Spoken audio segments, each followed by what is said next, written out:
మార్కెట్లో ఏ కోర్స్ చేసినా రెండేళ్ల ముచ్చటే. కానీ ఏఐ అండ్ డేటా సైన్స్ నేర్చుకుంటే రాబోయే 10 ఏళ్ల వరకు మీ కెరియర్ కి తిరుగుండదు. అది ఒక్క ఇన్నోమాటిక్స్ తోనే సాధ్యం.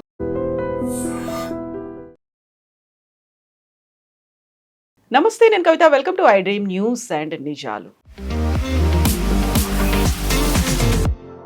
2 జాతీయ పార్టీలు, 2 దక్షిణాది రాష్ట్రాలు, 2 లీడర్లు.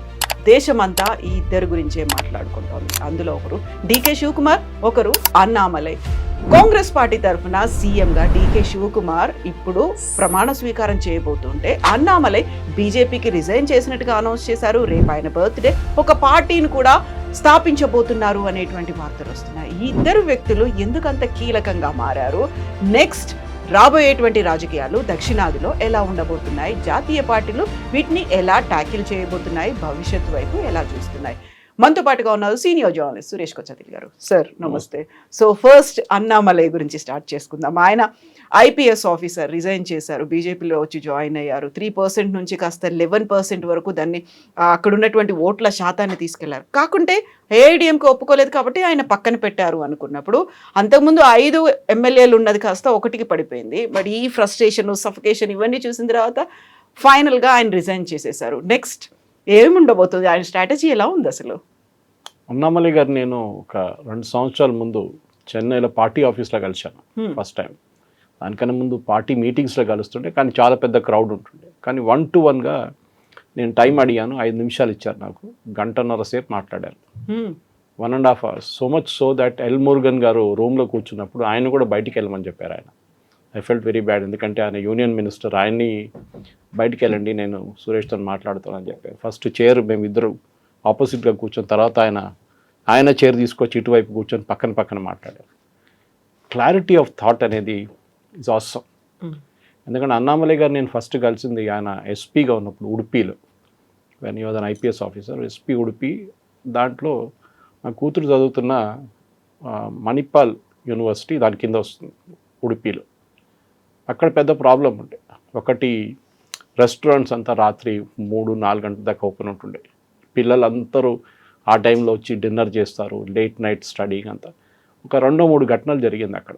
ఒక రేప్ కేసు జరిగింది ఒక డాక్టర్ది అక్కడ ఉన్న మెడికల్ కాలేజ్లో, మణిపాల్లో ఉన్న మెడికల్ కాలేజ్లో. అది ఒక ఆటో రిక్షా డ్రైవర్ చేశాడు. So he was appointed and చాలా స్ట్రిక్ట్గా ఎన్ఫోర్స్ చేశారు.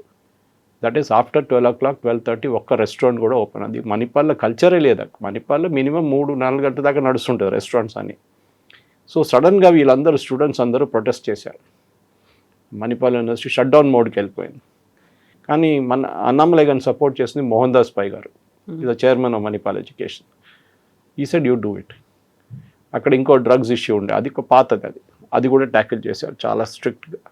ఫస్ట్ టైం అప్పుడు ఒక పర్సనల్ ఇంటరాక్షన్ చెప్పలేము, కానీ వీ మెట్. అప్పుడు నాకు అర్థమైంది, ఐ మీన్ ఈయనలో ఒక క్లారిటీ ఉంది చాలా మటుకు. ఒకటి, if he decides on something he will do it. అది కొంతమందిలో క్వాలిటీ ఉంటుంది, కొంతమంది they will go the flow, నడుస్తుంది కానీ మనం కూడా దీంతో పోదామని చెప్పేసి. అన్నామలై గారిని బీజేపీ స్టేట్ ప్రెసిడెంట్గా అపాయింట్ చేసినప్పుడు చాలా మటుకు చాలామంది అన్నారు, ఈ ద నెక్స్ట్ పిఎం మెటీరియల్ అన్నారు. 20-30 సంవత్సరాల తర్వాత ప్రైమ్ మినిస్టర్ కూడా కావచ్చు. సౌత్ నుంచి చాలా తక్కువ మంది ప్రధానమంత్రులు ఉన్నారు. దేవగౌడ గారు ఒకరు, నరసింహరావు గారు ఒకరు, అంత ప్రధానమంత్రి ఎక్కువ లేరు మన వైపు నుంచి. కేపబిలిటీ ఉంది. కానీ తమిళనాడు పాలిటిక్స్ అనేది ఒక different cup of tea. Possibly మనం విజయ్కి చాలా పెద్ద క్రెడిట్ ఇవ్వాలి దీనికి. మనం అందరూ అంటాం విజయ్ గెలిచారు, ఫిల్మ్ స్టార్, అది ఇదని. కానీ తమిళనాడులో ద్రవిడియన్ పాలిటిక్స్ ఒక్కటే నడుస్తుందని ఆల్మోస్ట్ ఒక 70 సంవత్సరాలు, 60 అని పెట్టుకోవచ్చు, 60 సంవత్సరాల నుంచి ఓన్లీ ద్రవిడియన్ పాలిటిక్స్. మీరు ఒక ద్రవిడియన్ పార్టీ ఉంటేనే మీరు గెలుస్తారు. ముందు ఓన్లీ డిఎంకే ఉండే, తర్వాత ఏఐడిఎంకే స్ప్లిట్ అయ్యి ఎంజీఆర్ గారు బయటకు వచ్చిన తర్వాత ఏఐడిఎంకే సెటప్ అయ్యి. కానీ చిన్న చాలా పార్టీలు ఉన్నారు, ఎండిఎంకే ఉన్నారు, టీఎంసీ ఉన్నారు, చాలా మటుకు చిన్న పార్టీలు ఉన్నారు. మనం గుర్తుపెట్టుకోవాలి, తమిళనాడులో మెయిన్ పార్టీ నుంచి బయటికి వచ్చి ఇంకొక పార్టీ పెట్టడం అనేది కొత్తది కాదు. మనం తమిళ్ మానిలా కాంగ్రెస్లో చూసాం. అది కరుప్పయ్య మూపనార్, పి చిదంబరం, వీళ్ళందరూ కాంగ్రెస్ నుంచి బయటకు వచ్చి కొత్త పార్టీ పెట్టారు. కోర్స్ తర్వాత చిదంబరం గారు కాంగ్రెస్కి వెళ్ళిపోయారు రిటర్న్. కానీ టీఎంసీ అనే పార్టీ ఇప్పుడు కూడా ఉంది అక్కడ, లేదని కాదు. డిఎంకే నుంచే కదా ఏఐడిఎంకే కూడా అది స్ప్లిట్ అయింది. బట్ నేషనల్ లెవెల్లో ఒక నేషనల్ పార్టీని స్ప్లిట్ చేయడం అనేది ఫస్ట్ టైం. ఆయన సొంత పార్టీ పెట్టుకున్నప్పుడు మన అన్నామలై గారు పెడుతున్నారు, పార్టీ పెట్టబోతున్నారు అంటున్నారు, అందరు సర్ప్రైజ్ అయ్యారు. ఎందుకు చేశారు మూపునార్ ఆ టైంలో? మూప్నార్ గారు కూడా ప్రాబ్లం. అంజయ్ గారు రాజీవ్ గాంధీతో జరిగిన అదే ఇష్యూ బేగంపేట ఎయిర్పోర్ట్లో ఎన్టీ రామారావు గారు తెలుగు ఆత్మగౌరవం అని చెప్పి తెలుగుదేశం పార్టీ పెట్టిన రీజన్ అది. ఢిల్లీ నుంచి ముఖ్యమంత్రి డిసైడ్ చేస్తారు, ఎన్వెలప్ పేరు వేసి పంపిస్తారు, లేకుంటే తల మీద కుండ పెట్టుకొని పంపిస్తారు, ఇక్కడ వచ్చి కుండ వాళ్ళ కొట్టగానే ఈయన ముఖ్యమంత్రి అని తెలిసిపోతుంది. ఇది ఉండే ఒకటి ఆ ఫీలింగ్ ఉంది. ఇప్పుడు కూడా మీరు చూడండి, Revanth Reddy RSS ABVP background, పార్టీలో వచ్చి ఎన్ని సంవత్సరాలు అయింది, కాంగ్రెస్లో వచ్చి హార్డ్లీ ఎనీ టైం. ఈ పార్టీలో 20, 30, 40 సంవత్సరాల నుంచి పనిచేసిన హనుమంతరావు లాంటి వాళ్ళు చాలామంది ఉన్నారు దీంట్లో. అట్లాంటి వాళ్ళని అందరిని పక్కన పెట్టి రేవంత్ రెడ్డిని ముఖ్యమంత్రి చేశారు. ఎందుకు? రేవంత్ రెడ్డి పార్టీ వైపు నుంచి చాలా గట్టి పోటీ ఇచ్చి కేసీఆర్ వ్యతిరేకంగా పోరాటం చేసి అరెస్ట్ చేశారు, ఆయన మీద చర్యలు జరిగింది, అన్నీ జరిగింది, గెలిచారు ఎలక్షన్. ఇదే థింగ్ మీరు సువేందు అధికారులు చూస్తారు. మమతా బెనర్జీ రైట్ హ్యాండ్ ఉన్న మనిషి టీఎంసీని రాజీనామా చేసి 5 సంవత్సరాల ముందు బీజేపీలో వచ్చారు 2020లో. 2020లో వచ్చిన సువేందు అధికారి 2026లో వెస్ట్ బెంగాల్ ముఖ్యమంత్రి అయ్యారు, బీజేపీ ముఖ్యమంత్రి. అప్పుడు మీరు ఒక ప్యాటర్న్ చూస్తున్నారు. హిమంత విశ్వ శర్మ అస్సాం బీజేపీలో కాంగ్రెస్ నుంచి వచ్చారు, వచ్చి ఏమయ్యారు, ఆయన ఇప్పుడు బీజేపీ టాలెస్ట్ లీడర్ నార్త్ ఈస్ట్లో. సో లీడర్షిప్ అనేది రేవంత్ రెడ్డి ఉండొచ్చు, ఏబీవీపీ, ఆర్ఎస్ఎస్, టీడీపీ, తర్వాత ఇప్పుడు కాంగ్రెస్. హిమంత విశ్వ Sharma Congress to BJP, same with Suvendu అధికారి టీఎంసీ టు బీజేపీ. అన్నామలై ఎందుకు వద్దండి? అన్నామలై అదే బీజేపీ నుంచి బయటకు ఎందుకు వచ్చాడు? మిగతా వాళ్ళందరూ బీజేపీలో జాయిన్ అయ్యారు. కరెక్ట్, ఇది రీజన్ అది. ఎందుకంటే అన్నామలై బీజేపీలో వచ్చినప్పుడు ఆయనకు ఒక విజన్ ఉండే. తమిళనాడులో ఆయన ఒక పెద్ద పాదయాత్ర చేశారు, మీకు గుర్తుంటుంది. అవును. ఆయన ఏం చేశారంటే బీజేపీలో పెద్ద వీక్నెస్ తమిళనాడులో ఒకటి యాంటీ హిందీ యాటిట్యూడ్ ఒకటి ఉంది అక్కడ. ఇప్పుడు కాదు, 60 నుంచి ఉంది, 1960s. అన్నామలై గారు వచ్చినప్పుడు ఫస్ట్ ఏం రియలైజ్ అయ్యారంటే అక్కడ బూత్లో కూర్చొని ఎవరు లేరు తమిళనాడులో. అమిత్ షా గారు ఎప్పుడు అంటారు, booth management is the most essential. Modi గారు మీటింగ్ అడ్రస్ చేశారా, లేకుంటే అమిత్ షా గారు మీటింగ్ అడ్రస్ చేశారా, మిగతా లీడర్లు మీటింగ్, బూత్లో 10 మంది ఉన్నారా లేదా, బయట కూర్చోడానికి 5-6 మంది ఉండాలి టేబుల్ వేసుకొని, బూత్ లోపల ప్రతి బూత్కి ఒకరైనా ఉండాలి, రీప్లేస్మెంట్గా ఇంకొకరు ఉండాలి. ఇది బీజేపీ దగ్గర లేకుండే. తమిళనాడులో absolutely except for Coimbatore and Kanyakumari బీజేపీకి ఎక్కడ పట్టు లేకుండే ముందు, బిఫోర్ అన్నామలై వచ్చే ముందు కూడా. కానీ అన్నామలై వచ్చిన తర్వాత ఏం చేశారంటే పాదయాత్ర చేశారు.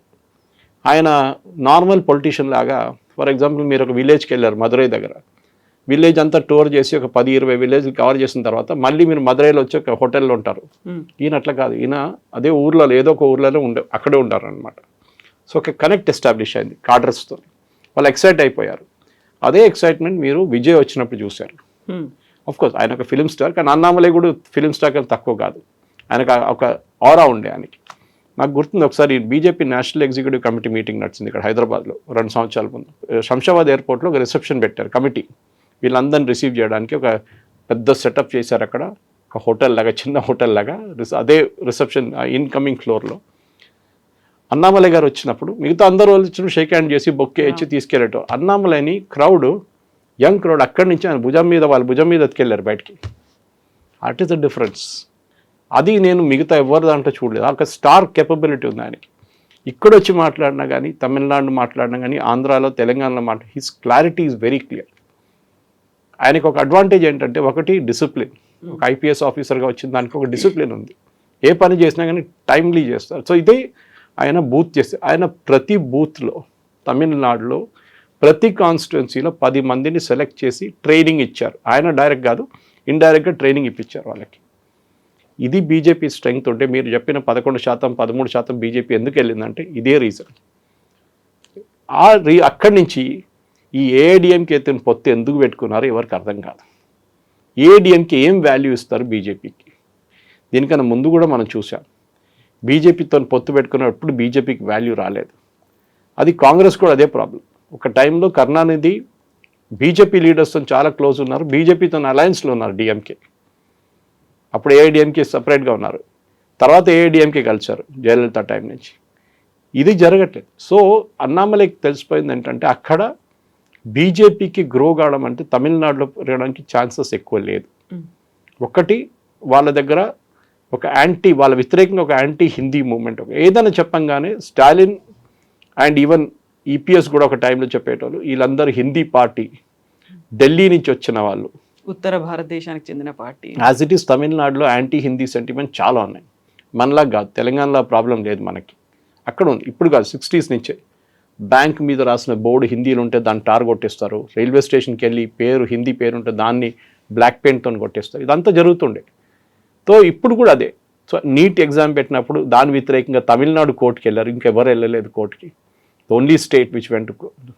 ఎందుకంటే ఏదైనా నార్త్ ఇండియా చేస్తే అది తప్పు, మాకు డబ్బులు రాలేదు, మేము చదువుకున్న వాళ్ళం, మాకు 100 రూపాయలు పంపిస్తాం, మాకు 14 రూపాయలు ఇస్తున్నారు, యూపీకి 120 ఇస్తున్నారు. ఇదొక లాజిక్ స్టాలిన్ చాలా మటుకు యూజ్ చేశారు. కానీ విజయ్ వచ్చినప్పుడు ఏం జరిగిందంటే ఇదంతా పక్కన వెళ్ళిపోయింది. ఈ ద్రవిడియన్ మూవ్మెంట్, యాంటీ హిందీ అంతా. ఇఫ్ యూ సీన్ విజయ్, ఆయన ఎక్కువ యాంటీ హిందీ గురించి మాట్లాడారు అసలు. ఈ గేవ్ అ ప్రామిస్ అంతే. సో అక్కడున్న యంగ్స్టర్ ఎస్పెషలీ వాళ్ళకి ఒక ఫ్రెష్ ఫీలింగ్ లాగా వచ్చింది. అరే వీళ్ళతో బోర్ కొట్టేస్తుంది, నాన్న కొడుకు స్టాలిన్ అండ్ ఉదయనిధి, ఇటువైపు ఈపీఎస్ ద డల్ ఫెలో, వీళ్ళతో ఎవరితో పనికిరాదు, యంగ్స్టర్స్ వచ్చారుగా చేద్దాం. నాకు తెలిసిన మటుకు పర్సనల్ ఫ్రెండ్స్ కవిత గారు చెన్నైలో ఈసారి బీజేపీ క్యాండిడేట్స్ ఓట్ చేయకుండా టీవీకి ఓట్ చేశారు. వాళ్ళు ఏమన్నారంటే బీజేపీ గెలవరు, ఎట్లయినా అన్నామలై లేరు, ఈపీఎస్తో పనికిరాదు, ఈపీఎస్ సీట్లు కూడా ఇవ్వలేదు బీజేపీకి, 22 సీట్లు అంతా ఇచ్చారు, అది కూడా ఓడిపోయిన సీట్లు ఇచ్చారు. వేరే స్ట్రెంగ్త్ ఉన్న సీట్లు కన్యాకుమారి కానీ కోయంబత్తూర్, ఇక్కడ బీజేపీకి సీట్లు ఎక్కువ ఇవ్వలేదు. ఆ రోజు అన్నామలై అన్నారు, we are been given losing seats, మేము లాస్ట్ టైం గెలిచిన సీట్లు కూడా మాకు 5 సీట్లు ఇవ్వలేదు, 5 సీట్లు ఇవ్వలేదు మాకు. ఇక్కడే వచ్చింది అనమాట, అక్కడ ఫ్రిక్షన్ వచ్చింది. న్యాచురల్లీ అన్నామలైని ఎందుకు పక్కన పెట్టారు ఈపీఎస్ అందరికి తెలుసు. అన్నామలైకి ఒక స్టార్ వాల్యూ ఉంది, అన్నామలై నాకన్నా షైన్ చేస్తాడని ఈపీఎస్కి ఎప్పుడు భయం ఉండే. మీకు గుర్తుంటుంది, ఒక ర్యాలీ ఉండే మరీనాలో ఒక 3 సంవత్సరాల ముందు మోదీ గారు అడ్రస్ చేశారు. ఆ ర్యాలీలో ఈపీఎస్ ఉన్నారు, మోదీ ఉన్నారు, అన్నామలై ఉన్నారు, ఇంకా చాలామంది లీడర్స్ ఉన్నారు, తమిళనాడు బీజేపీ ఏఐడిఎంకే నుంచి అందరు మాట్లాడారు. కానీ దాని తర్వాత అన్నామలై మాట్లాడతారని కానీ మొత్తం క్రౌడ్ వర్కప్ అయిపోయారు. అప్పుడే మోదీ గారు ఎంటర్ అయ్యారు. ఆ టైంలోనే ఆయన చూసి ఆయన ఫేస్ మీద ఒక రియాక్షన్ ఉండే, ఇదేంట్రా అని చెప్పేసి. ఆయన అనుకున్నాడు ఫస్ట్ ఆయన్ని వెల్కమ్ చేస్తున్నాను అనుకోండి, కాదు అన్నామలైకి స్పీచ్ కోసం వెయిట్ చేస్తున్నాను అనమాట. యూజువల్లీ ప్యాటర్న్ ఎట్లా ఉంటుందంటే ఎలక్షన్ ర్యాలీస్లో కానీ దేంట్లోనే కానీ మోదీ గారు రాగానే ఆయన మాట్లాడతారు. అప్పుడు దాకా మిగతా అందరూ ఫినిష్ చేసేస్తారు వాళ్ళ స్పీచెస్. కరెక్ట్, ఆయన వచ్చి ఆ 10 నిమిషాలు మాట్లాడి ఆయన వెళ్ళిపోతారు. ప్రధానమంత్రి గారు అంత టైం ఉంటుంది. ఆ రోజు అన్నామలై 15 నిమిషాలు మాట్లాడి మోదీ గారు కూర్చొని వింటున్నారు. అది కూడా తమిళ్లో చెప్పారు, ఆయన తమిళ్లో మాట్లాడారు అన్నామలై. ఇది అన్నామలై దగ్గర ఉన్న ఒక positive image. Non corrupt, absolutely చాలా ఆనెస్ట్ మనిషి, 10 పైసలు in fact IPS I don't think is getting the pension also. వాళ్ళకి మినిమం 20-25 years సర్వ్ చేయాల్సి వస్తుంది పెన్షన్ రావడానికి కూడా, అది కూడా లేదు. కానీ ఆయనకు ఏంటంటే ఇప్పుడు ఒక ఫీలింగ్ వచ్చింది, నేను ఈ బీజేపీ పేరు పెట్టి ఓట్లు తెచ్చుకోలేను తమిళనాడులో. ఒకటి తమిళనాడు లోకల్ పాలిటిక్స్, బీజేపీలో ఉన్న నేతలు వీళ్ళెవరిని అన్నామలైని పైకి రానియరు. రెండవది బీజేపీ పేరు పెట్టి నేను ఓట్లు అడగలేను తమిళనాడులో. So I have to go a new route. What is that route మనకు తెలియదు. ఇప్పుడు నిన్న అమిత్ షా గారిని కలిశారు, అమిత్ షా గారు ఉండమన్నారంట. సో నిన్న ఈవినింగ్ రిటర్న్ రావాలండే కానీ క్యాన్సిల్ చేసి ఇవాళ ఉంటున్నారు. నైనా నాగేంద్రని పిలిపించారు, ఆయన ట్రివాండ్రంలో ఉన్నారు, ఆయన నిన్న రాత్రి చేరుకున్నారు ఢిల్లీకి. ఆయన దగ్గర రాజీనామా చేసి అధ్యక్ష పదవిని I don't think you should take it. నా ఒపీనియన్ అది. ఎందుకంటే డిఫరెన్స్ ఏం లేదు. ఓకే, ఆయన పార్టీ క్యాడర్ని ఎంతూస్ చేస్తారు మళ్ళీ ఇదంతా, కానీ అప్పుడు కూడా యాంటీ హిందీ ఫీలింగ్ ఉంటుంది ఒకటి. అన్నామలై గారు అది కాకుండా విజయ్ వ్యతిరేకంగా ఇంకొక పార్టీ పెట్టి ఫస్ట్ ఒక ఎన్జిఓ లాగా స్టార్ట్ చేసి, అదే ఆయన ప్లాన్ అనమాట. ఇంకా 5 సంవత్సరాలు ఉంది కదా ఎలక్షన్కి. ఒక ఎన్జిఓ లాగా పెట్టి బిల్డప్ చేసి దాన్ని ఒక పొలిటికల్ అవుట్ఫిట్గా కన్వర్ట్ చేసుకొని విజయ్ వ్యతిరేకంగా ఆయన పోటీ చేస్తే డెఫినెట్గా he will do very well. దాంట్లో బీజేపీని ఒక జూనియర్ పార్ట్నర్గా చేర్చుకుంటారు. వాళ్ళకు ఒక 20 సీట్లో పోటీ చేయడానికి కాంగ్రెస్కి ఇచ్చినట్లనే డిఎంకే వాళ్ళు ఇచ్చినట్లు. Then it becomes a different contest. Because next ఎలక్షన్లో డిఎంకే ఉండరు, ఏఐడిఎంకే ఉండరు, ఉంటే కూడా మైనర్ ప్లేయర్లు అయిపోతారు. ఇది ఇప్పుడు ఫస్ట్ లోక్సభ ఎలక్షన్ వచ్చేటప్పుడు టెస్ట్ వస్తుంది 3 సంవత్సరాల తర్వాత. దాని తర్వాత next will be the assembly election, దాని 2 సంవత్సరాల తర్వాత. This will be the main thing. 2031లో జరిగే ఎలక్షన్ టైంలో అప్పుడు తెలిసిపోతుంది మనకి ఎట్లా జరుగుతుంది. So I think Annamalai's plan of action చాలా క్లియర్ ఉంది. ఇఫ్ ఈ రిమైన్స్ ఇన్ బీజేపీ ఓకే, కానీ ఒక లిమిటెడ్ గ్రోతే ఉంటుంది ఆయనకి బీజేపీలో ఉంటే కూడా. ఆయన బయటికి వెళ్ళి ఒక పార్టీ పెట్టడం మంచిది, కానీ బీజేపీకి పెద్ద లాస్, దాంట్లో డౌట్ లేదు. తమిళనాడులో బీజేపీకి లీడర్స్ అని ఎవరు లేరు. ఒకసారి తమిళిసై సౌందరరాజన్ పెట్టారు, షీఈస్ ఒక లీడర్షిప్ మెటీరియల్ కాదు ఆమె. నయనన్ నాగేందర్ పెట్టారు, హీఈస్ అబ్సల్యూట్లీ యూస్లెస్. ఇట్లాంటి ఎవరు ఉన్నారు వాళ్ళ దగ్గర? పొన్ రాధాకృష్ణన్ గారు ఉన్నారు, ఆయన ఒకసారి కన్యాకుమారి వైపు నుంచి గెలిచారు, నాట్ ఎ లీడర్షిప్ మెటీరియల్. ఆయన యూనియన్ మినిస్టర్ కూడా ఉన్నారు. తమిళనాడులో బీజేపీ దగ్గర ఎవరు లేరు, ఎందుకంటే తమిళ్ పాలిటిక్స్ అనగానే కరిష్మా మీద నడుస్తుంది. ఎంజి రామచంద్రన్, జయలలిత, కరుణానిధి కూడా for example, you can take him also as a star. ఇట్లాంటి ఇప్పుడు విజయ్, ఇట్లాంటి ఒక కరిష్మా మీద నడుస్తున్న పార్టీ అన్నమాట. స్టాలిన్ కూడా ఒకటేసారి గెలిచారు ఈసారి, అంతే, ఈ డెంట్ విన్ రిపీట్. కానీ ఎంజీఆర్ గారు వచ్చినప్పుడు ఆ ఒక వేవ్ అండ్ అక్కడ చూడండి చాలా క్లియర్ అవుతారు. Very surprisingly MGR is not a Tamilian, అవును, ఆయన మలయాళీ, సిలోర్ నుంచి వచ్చిన మలయాళీ. Jayalalitha is a Kannadiga. కరుణానిధి అందరు చెప్తారు గుంటూరు నుంచి వచ్చిన మనిషి అని చెప్తారు, నాకు I really don't know, but చాలా మంది చెప్పారు నా దగ్గర. తమిళ్లో ప్రాబ్లం లేదు, కానీ వాళ్ళకి నార్త్ ఇండియన్ అనగానే ఇంకేదో ప్రాబ్లం వచ్చేస్తుంది వాళ్ళకి. హిందీ అనగానే no no no no Hindi నై, ఇది ప్రాబ్లం. సో అది ఓవర్కమ్ చేయడానికి బహుశా ఒక స్ట్రాటజీ ఉండొచ్చు నేను అనుకుంటున్నాను. అండ్ గతంలో జరిగిన ఎన్నికల్లో కూడా అన్నామలైని రసమలై అన్నారు, ఆయన బాగా ప్రొవోక్ చేశారు, పోక్ చేసినటువంటి పరిస్థితి. ఆ తర్వాత ఈయన అధ్యక్షుడి నుంచి మార్చిన తర్వాత రాజ్యసభకు పంపిస్తారు అనుకున్నారు, అవి జరగలేదు. బట్ ఇప్పుడు ఈయన ఒక డెసిషన్ తీసుకున్న తర్వాత ఆల్రెడీ ఉన్నటువంటి ద్రవిడ సిద్ధాంతాన్ని కాదనే విజయ్కి కట్టబెట్టారు. ఇప్పుడు ఆ రెండింటినీ కాదని విజయ్ ఒకటి ఫాలో అవుతున్నాయి, రెండింటినీ కాదని ఇంకొక సరికొత్త ఎజెండా. ఎంత యూత్ అనుకున్నప్పటికీ యూత్లో కూడా స్ప్లిట్ అనేది తీసుకోవాలి. ఏ ఎజెండాతో ముందుకెళ్తారు? మళ్ళీ యాంటీ హిందీ అంటారా? ఇప్పుడు ఆల్రెడీ 3 లాంగ్వేజ్ సిబిఎస్లో పెడుతున్నారంటేనే దాన్ని వ్యతిరేకించారు అంటేనే అక్కడ మళ్ళీ ఆయన లాంగ్వేజ్లనే ఎత్తుకున్నారు అనిపిస్తుంది. నెక్స్ట్ ఏ ఎజెండా, ఏ స్ట్రాటజీతో ముందుకెళ్తారు? ఒక క్వశ్చన్ మార్క్, ఒక ఛాలెంజ్ లాగే ఉంటుంది కదా. అన్నామలై గారు దీనికన్నా ముందు కూడా బీజేపీలో జాయిన్ చేసే ముందు కూడా ఆయనకు ఒక ఎన్జిఓ ఉండే, విలేజ్ బేస్డ్ ఎన్జిఓ. అంటే అక్కడున్న యంగ్స్టర్స్ని రూరల్ ఎన్వైరన్మెంట్లో అక్కడ ఎంటర్‌ప్రెన్యూర్స్గా క్రియేట్ చేయడం. ఎందుకంటే he studied from PSG college of technology Coimbatore, so is engineer by profession technically. So అట్లాంటి మనిషి ఒక ఆయనకి హీ హాజ్ అ నాలెడ్జ్ చేయడానికి ఇదంతా రూరల్ ఆయనకి రూరల్ అంటే చాలా ఇష్టం.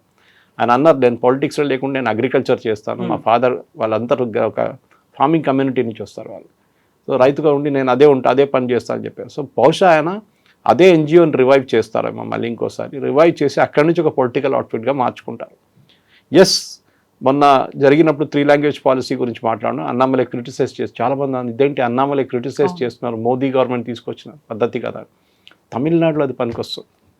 తమిళనాడులో మీరు సపోర్ట్ చేశారనుకోండి ఆ పాలసీని, దెన్ మీ పొలిటికల్ ఫ్యూచర్ లేదు అక్కడ. ఇది మనం చూసుకుంటూ వస్తున్నది. అఫ్కోర్స్ దాంట్లో ఒక మిస్అండర్స్టాండింగ్ ఉంది ఆ 3 లాంగ్వేజ్ పాలసీలో.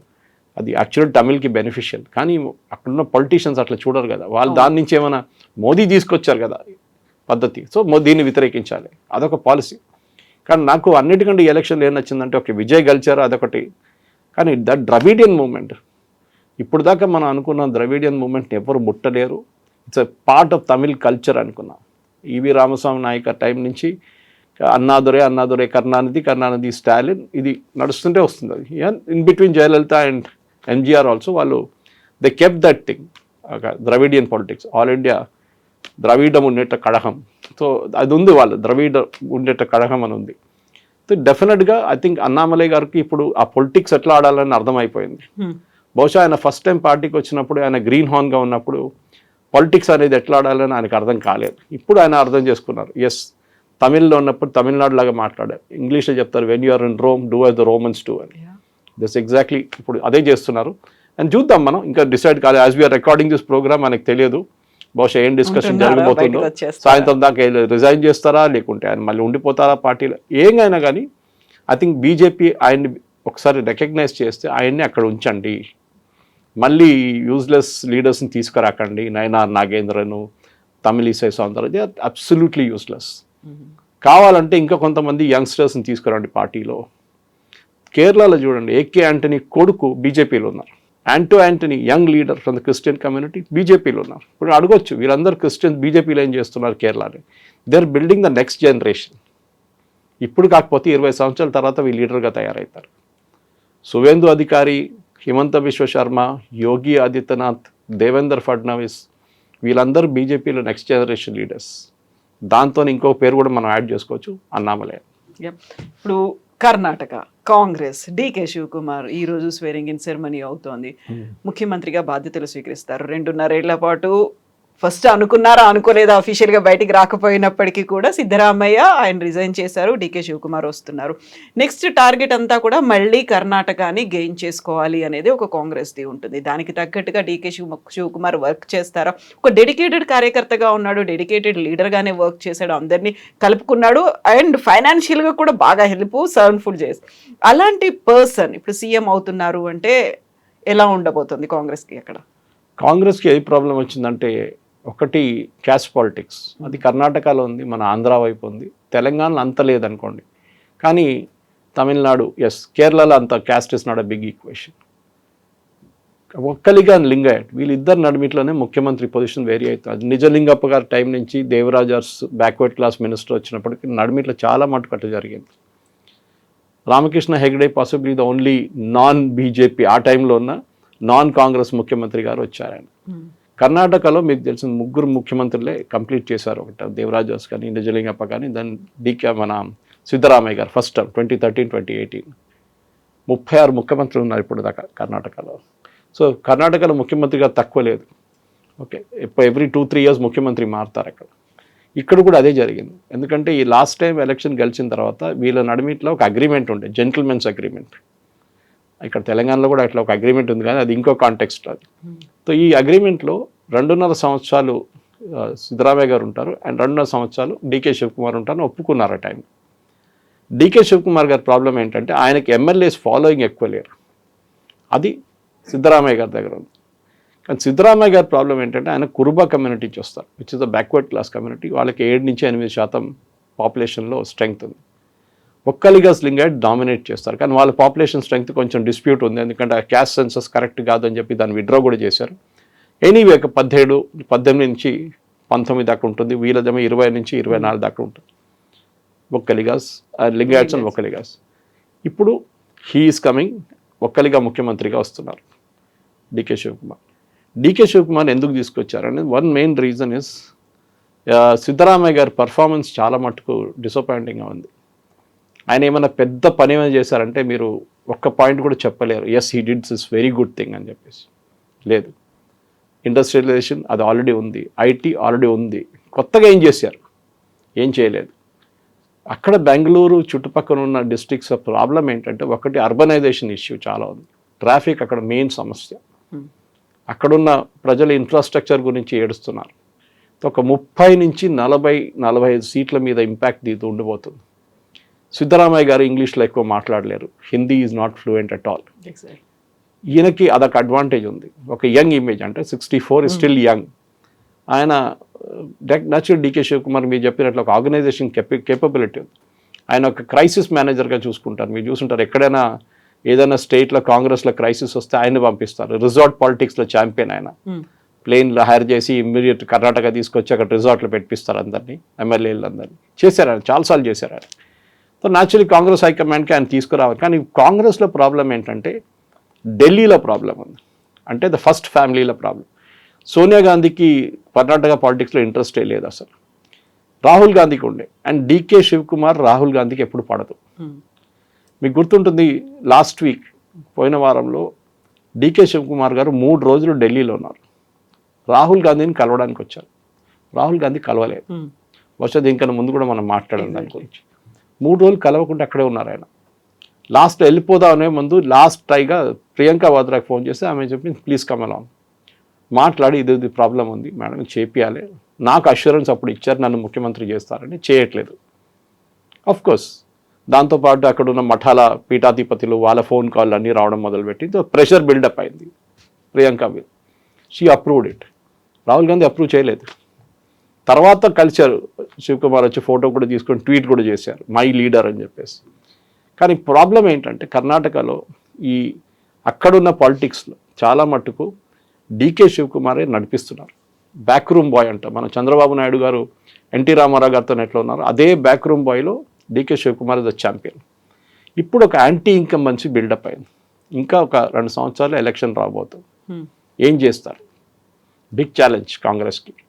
ఎందుకంటే ఇప్పుడు బీజేపీ వైపు వీళ్ళకి ఒకటే అడ్వాంటేజ్ కాంగ్రెస్కి ఏముందంటే బీజేపీ వైపు లీడర్లు ఎవరు లేరు. Yediyurappa is only tall leader. దాని తర్వాత వచ్చిన వాళ్ళందరూ షియర్ వేస్ట్. అది బొమ్మాయి ఉండొచ్చు, జగదీష్ షెట్టార్ ఉండొచ్చు, ఎవరైనా కానివ్వండి, వీళ్ళు వచ్చిన వాళ్ళందరూ అబ్సల్యూట్లీ యూస్లెస్గా ఉన్నారు. ఎవరు లీడర్షిప్ మెటీరియల్కి లేరు వాళ్ళ దాంట్లో. కానీ బీజేపీకి అన్నిటికంటే పెద్ద అడ్వాంటేజ్ అంటే జేడీఎస్ వీక్ అయిపోయింది అక్కడ కంప్లీట్గా. జేడీఎస్ని కుమారస్వామిని తీసుకెళ్లి యూనియన్ గవర్నమెంట్లో పెట్టించారు, దేవేగౌడ గారిని రాజ్యసభ ఇచ్చారు, ఇప్పుడు ఆయన అక్కడి నుంచి రిటైర్ అయిపోయారు. జేడీఎస్ ఒక 5-6 సీట్లు కూడా ఇప్పుడు గెలవలేరు, ఆ పరిస్థితిలో వచ్చేసారు వాళ్ళు. BJP ensured that. అదే గేమ్ ఇప్పుడు వాళ్ళు మహారాష్ట్రలో ఆడుతున్నారు లోకల్ బాడీ ఎలక్షన్లో. శివసేనని కంప్లీట్గా ఫినిష్ చేసేస్తున్నారు. కర్ణాటకలో కూడా అదే చేస్తారు. సో ఇప్పుడు 2 party race, Congress versus BJP. దీని ముందు JDS use to call the shorts అనమాట. జేడీఎస్ బీజేపీకి సీట్లు ఇస్తుండే, తర్వాత బీజేపీ జేడీఎస్కి సీట్లు ఇవ్వడం మొదలుపెట్టారు. ఇప్పుడు ఈసారి జేడీఎస్కి చెప్తాను పక్కన కూర్చో నువ్వేం చేయకపోయి. ఇదే గేమ్ మీరు బీహార్లో చూశారు. నితీష్ కుమార్ లాంటి పవర్ఫుల్ లీడర్ని బీజేపీ కంప్లీట్గా ఎలిమినేట్ చేసేసారు. బీజేపీ నెక్స్ట్ ఎలక్షన్లో జేడీయూ ఉండదు బీహార్లో, వారందరూ బీజేపీ టికెట్ మీద పోటీ చేస్తారు. ఇదే కర్ణాటకలో గేమ్ ఆడుతున్నారు బీజేపీ. సో వచ్చే ఎలక్షన్లో 2 ఆప్షన్స్ జరగవచ్చు. ఒకటి, డీకే శివకుమార్ని ముఖ్యమంత్రి ఫేజ్గా చూపించి కాంగ్రెస్ పోటీ చేస్తారు. బీజేపీ వైపు నుంచి ఎవరు ముఖ్యమంత్రిగా లేకున్నా పోటీ చేస్తారు, మోదీ గారు ఫోటో పెడతారు. ఇది మనం ఒడిశాలో చూసాం, ఛత్తీస్గఢ్లో చూసాం, మధ్యప్రదేశ్లో చూసాం, రాజస్థాన్లో చూసాం. ఎక్కడా వీళ్ళు లీడర్ని పెట్టలేదు. ఈవెన్ హర్యానాలో కూడా, ఢిల్లీలో కూడా వితౌట్ ఎనీ సీఎం ఫేస్ వీళ్ళు ఎలక్షన్ పోటీ చేసి గెలిచారు. దాని తర్వాత సీఎంని అపాయింట్ చేశారు. నితిన్ నబీన్ అని ఒక ఆయన ఉన్నాడు అని చాలామందికి తెలియదు, ఆయన్ని బీజేపీ ప్రెసిడెంట్గా చేశారు. ఇది బీజేపీలోని అన్నిటికీ పెద్ద అడ్వాంటేజ్. ఏంటంటే వాళ్ళ బ్రాండ్ ఇస్ మోదీ. కానీ కర్ణాటకలో అది పనిచేస్తుందా లేదా అనేది మనం చూడాల్సింది. నార్త్ ఇండియా, ఈస్ట్ ఇండియాలో పనిచేసింది, కర్ణాటకలో జరుగుతుందా అనేది ఇప్పుడు రాబోయే పెద్ద ప్రశ్న. కాంగ్రెస్కి ఉన్న పెద్ద ప్రాబ్లం అక్కడ లింగాయత్ కమ్యూనిటీ వాళ్ళు ఏం చేస్తారు, ఇప్పుడు ఎలా కంపెన్సేట్ చేయాలి, పాసిఫై ఎలా చేయాలి, వాళ్ళ దానికి ఎవరైనా ఉప ముఖ్యమంత్రి చేస్తారా, ఖర్గే ఫ్యామిలీని ఏం చేస్తారు, బ్యాక్వర్డ్ క్లాస్ నుంచి మళ్ళీ ఎవరినైనా తీసుకురావంటే ప్రియాంక్ ఖర్గేని డిప్యూటీ సీఎం చేస్తారా. కేరళ మోడల్ ఫాలో చేయబోతున్నాం అని చెప్పి ఒక పుకారు విన్నాం మనం. కేరళ మోడల్ ఏముండే, ఈసారి సతీష్ ముఖ్యమంత్రి అయినప్పుడు అక్కడ మొత్తం పాత కంప్లీట్ సీనియర్ లీడర్షిప్ని తీసేశారు. వాళ్ళు ఎవరిని మినిస్టర్షిప్ని కొంతమందిని తీసుకున్నారు అంతే, 3-4. మిగతా అందరు ఫ్రెష్ ఫేసెస్ తీసుకొచ్చారు. ద ఐడియా ఇస్ మన మమతా బెనర్జీకి వచ్చిన అదే ప్రాబ్లం ఈ ఎలక్షన్లో. 74 మంది ఎమ్మెల్యేలని ఆమె రీప్లేస్ చేశారు. ఆమె లాజిక్ ఏముండే, వ్యతిరేకత నా వ్యతిరేకత కాదు, నా మీద వ్యతిరేకత లేదు, ఎమ్మెల్యేల మీద వ్యతిరేకత ఉంది. So she try to push the blame on to the MLAs. అది పోయింది, ఎమ్మెల్యేలు ఓడిపోయారు, ఈమె కూడా ఓడిపోయింది. కర్ణాటకలో అది కావద్దంటే ఇప్పుడు ఈ క్లీనప్ జరగాల్సింది. ఇమ్మీడియట్గా డీకే శివకుమార్ ఇప్పుడు బెంగళూరు చుట్టుపక్కల, he also comes from Kanakapura, it's part of Bengaluru. కానీ ఆయన బెంగళూరు రూరల్ నుంచి గెలిచారు. దాని ముందు రామ్నగర అంటుండే, మన షోలే అక్కడే షూట్ చేశారు. రామ్నగర ఇప్పుడు బెంగళూరు రూరల్ అయిపోయింది. ఇన్ఫ్యాక్ట్ బెంగళూరు రూరల్, రామ్నగర 5 ముఖ్యమంత్రులు ఇచ్చారు కర్ణాటకకి నిజలింగపట్నం నుంచి, last Deve Gowda and Kumaraswamy also. So ముఖ్యమంత్రులు షార్టేజ్ లేదు ఆ ఏరియా నుంచి. దానికోసం డెవలప్మెంట్ చాలా కీగా ఉండబోతుంది. ఎందుకంటే హైదరాబాద్, కర్ణాటక పక్కన పెడితే నార్దర్న్ కర్ణాటక, ఈ 2 reasons Congress strong hold. Southern Karnataka, Mangaluru, Udupi, ఇప్పుడు శివమోగ, ఇదంతా బీజేపీ స్ట్రాంగ్ హోల్డ్స్.